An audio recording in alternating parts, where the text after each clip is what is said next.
E aí, Nação Celeste, bora que bora a partir de agora aqui no nosso canal Cruzeiro Nostalgia te atualizar sobre as últimas e principais notícias do nosso maior de Minas. Bom, Nação, vídeo para falar sobre a pressão absurda que hoje acontece dentro do Cruzeiro. Bom, a gente vai trazer para vocês aqui como que está o clima internamente no Cruzeiro, clima de reunião com cobrança, né? Não somente ao Seabra, mas também aos jogadores. E também cobrança forte, pesada da principal organizada do Cruzeiro, a Máfia Azul. Soltou uma nota, a gente vai repercutir com vocês. Enfim, nação, eu acho que não é a derrota para o Internacional que faz com que esse clima ele seja muito quente, muito forte, muito pesado, né?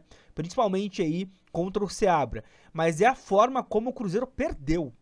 Você tem maneiras de perder uma partida, né? Você tem uma forma de perder, como foi o caso lá naquele jogo contra o São Paulo no Morumbi, quando o Marlon foi expulso. Ali o Cruzeiro foi muito aguerrido e a gente elogiou demais. Outras derrotas também, o Cruzeiro demonstrou que poderia ter tido um resultado melhor, mas contra o Criciúma, o empate contra o Atlético Mineiro em casa, a derrota que até então estava acontecendo contra o Vitória fora de casa, a derrota contra o Boca Juniors na La Bombonera por 1-0 e a derrota contra o Inter, elas são as derrotas que você olha o resultado e fala, foi competitivo, provavelmente o Cruzeiro, né? Não. O Borré, se tivesse calibrado no último domingo, tinha feito um hat-trick contra o Cruzeiro. O Boca Juniors, se tivesse mais vontade de ganhar o jogo lá na Argentina, tinha feito pelo menos 2-0 contra o Cruzeiro. Se o Neres não é expulso contra o Vitória, provavelmente a equipe baiana tinha vencido a equipe do Cruzeiro. Então assim, nação, tem maneiras e formas de você perder uma partida. E contra o Inter, talvez tenha sido a pior de todas, porque foi um time que faltou tudo. E inclusive aquelas questões que a gente acha que é o mínimo, né? Um time aguerrido, um time que se entrega, um time raçudo. Um time que parece que no último domingo jogou pra derrubar o Seabra. Foi um futebol bizonho, horroroso, horrível, assim, lastimável.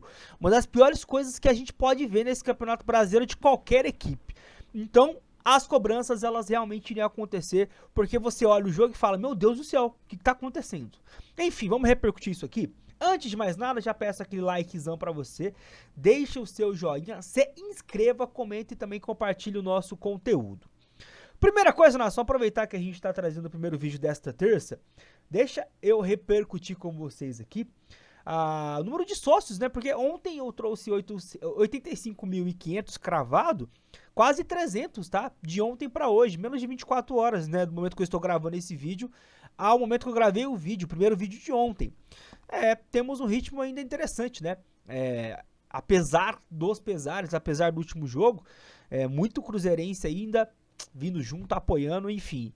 Logo, logo, se Deus quiser, a gente chega na meta estipulada, que é de 100 mil sócios. Beleza, nação? Então, bora lá, tá?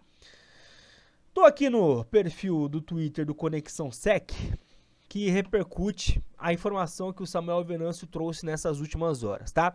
Eu vou trazer o trecho, né, que o perfil replicou, mas vou complementar, porque o Samuel, durante a live, né, que ele fala sobre esse assunto da reunião, da cobrança que teve após o jogo contra o Inter, ele traz mais detalhes. Então, vamos lá. Importante, todos no Cruzeiro reconhecem que a partida do time celeste diante do Internacional foi ruim e abaixo do esperado. Enfim, né, isso aqui tem que ser consenso independente de qualquer coisa. Uma resposta é esperada no jogo de quarta, não só em termos de resultado, mas também de desempenho. E aqui eu tenho uma opinião bem sucinta, tá? Tem que vencer quarta-feira, não importa como. Não tem que desempenhar um futebol bom e vencer, tem que vencer. Se desempenhar um futebol legal, é o plus, mas a gente precisa voltar a vencer no BR, é o mais importante, não importa como, tá? A cobrança é para que o Cruzeiro volte aos trilhos. Olha só, a cobrança, né, interna é para que o Cruzeiro volte aos trilhos a partir deste próximo jogo pelo BR. Porque com os insucessos em sequência, obviamente acaba pressionando ainda mais a comissão técnica da Raposa. Então é o seguinte, nação, deixa eu trazer uma outra tela e nessa outra tela eu dou uma complementada aqui pra vocês. Ó, aqui eu tô, nação, com o desempenho do Fernando Seabra à frente do Cruzeiro, tá? São 30 jogos, a gente tá falando de 15 vitórias, 6 empates e 9 derrotas. São 46 gols feitos e 34 somados, um saldo de gol positivo aí de 12. Assim, nação, vamos lá, tá? Então, segundo a informação aí do Samuel Venâncio, após a partida contra o Internacional, aconteceu aquilo que a gente quer que aconteça. A diretoria cobrou forte, né? Faz uma reunião interna, principalmente, né? Contendo ali também os jogadores e faz uma cobrança muito forte para que não apenas o Cruzeiro volte a vencer na quarta, mas a cobrança é também para que aconteça um desempenho satisfatório. E esse tipo de reunião, nação, ela tem que acontecer mesmo, porque a gente não pode dar margem para que aconteça algo ruim em termos de resultado, em termos de posicionamento dentro da tabela do Brasileirão, para que aconteça esse tipo de cobrança forte, pesada. E uma coisa que essa diretoria ela não é omissa. A gente já tem talvez a terceira, quarta reunião desde que o Pedrinho assume o Cruzeiro. Essa é mais uma. Depois daquela partida contra o Criciúma, teve reunião, teve cobrança forte, pesada também a respeito do desempenho. Já tinha tido, entre aspas, tá? Um quebra-pau. Quebra-pau, modo de dizer, tá? Mas assim, o Alexandre Matos, a informação que a gente trouxe pra vocês naquele pós-jogo, é que já no vestiário, lá no Sul, lá em Florianópolis, contra o Criciúma, ele já falou umas poucas e boas, né? Pros jogadores. Naquele momento, tentando brindar o Seabra. E aí, é por isso até, talvez vocês vão se recordar dessa reunião, dessa cobrança lá, por quê? A coletiva demorou pra caramba pra acontecer. E aí depois o Samuel apurou e aí descobriu que era porque tava tendo uma cobrança muito forte, já uma conversa muito forte entre diretoria, comissão técnica e jogadores.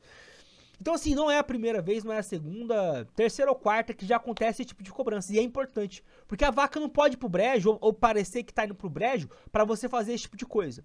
Hoje o Cruzeiro tem um objetivo muito claro e até quando ficou ali em terceiro durante uma rodada, eu já dizia naquele pós Botafogo 0, Cruzeiro 3. O objetivo tem que ser vaga na Libertadores. Se chegar nas últimas 5, 6 rodadas e tiver como vencer o título, aí a gente fala sobre isso. Mas nesse momento, a busca tem que ser para estar entre os 4 primeiros.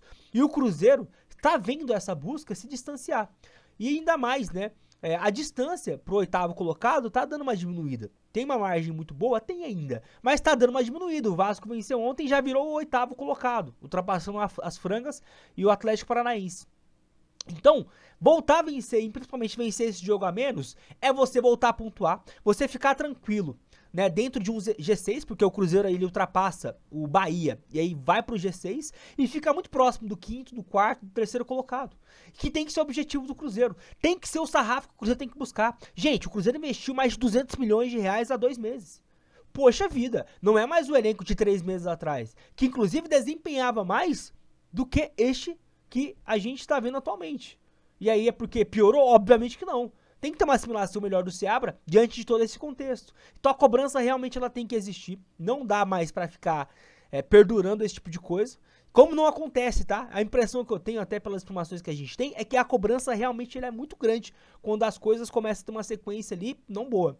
E tem que acontecer. E se for preciso, diretoria, tem que mudar a comissão técnica. Porque a resposta do Matos ontem pra essa possibilidade é uma piada. Pô, não pode ser uma piada, porque piada é o desempenho contra o Internacional no último domingo. Aquilo sim é uma piada diante de nós cruzeirenses. E aí, nação, eu quero chamar a atenção rapidamente para essa tela aqui, para uma outra coisa, tá? Eu acho que tem que ser mostrado aqui para vocês. Que é a mudança, né, que o Cruzeiro tem taticamente do jogo do Botafogo para trás. Que eu tô aqui, ó, destacando. Para o jogo do Fortaleza pra frente. Até o jogo contra o Botafogo, era o jogo que o Cruzeiro tinha, né? Ou não tinha um centroavante de ofício, ou tinha ali um cara de mais mobilidade na referência. Naquele jogo, jogou o Caio Jorge, né? Que, enfim, não foi uma nota 8, mas também ali conseguiu ajudar um pouquinho, não comprometeu tanto. E de lá pra cá, o Cruzeiro vem jogando. Naquele jogo foi um 4-4-2 losango, né? É o que destaca o Transfermarkt. Eu posso falar que foi uma formação um pouquinho diferente na nomenclatura, mas é basicamente isso mesmo, com variações, né, no momento com e sem a bola. E no 4-2-3-1 a gente voltou a jogar desta maneira depois do jogo contra o Fortaleza. A minha pergunta é, por que de repente o Seabra, vendo que a coisa não tá mais como estava antes, por que ele, taticamente, ele não dá uma mexida nesse Cruzeiro? Por que de repente ele não joga sem um centroavante de ofício? Por que ele não joga só com um volante? Não sei, alguma coisa ele tem que voltar a fazer. Contra o Botafogo, a formação do meio pra frente foi Lucas Romero, Mateuzinho, Barreal, Matheus Pereira, Lautaro e Caio Jorge. Esses 6 nunca mais jogaram juntos. E foram 6 que jogaram contra o Botafogo no 3-0. Então, assim, é uma coisa que eu gostaria de destacar para vocês e fica como reflexão para o próprio Fernando Seabra, né? Porque contra o Inter, a gente tem que, independente de qualquer coisa, voltar a vencer. E aí, nação, cobrança forte, né, internamente, reunião, né, juntamente ali com comissão técnica, jogadores, para pedir, cobrar, exigir, né, a volta do desempenho da vitória contra o Inter na próxima quarta-feira. E além de isto acontecer internamente, também externamente a coisa já foi assim, paciência zero. Nota da Máfia Azul, né? O nosso apoio será sempre incondicional e as cobranças na mesma intensidade. Eu não vou ler toda a nota aqui, o vídeo já tá indo para 12 minutos, mas só uns trechinhos aqui pra vocês, tá? A postura que o time vem apresentando nos últimos jogos, de longe, vem agradando a torcida. Primeiro parágrafo. Segundo, o Cruzeiro não perdendo ou empatando o Cruzeiro não perdendo ou empatando por um só motivo. São uma série de fatores que culminaram em atuações muito aquém.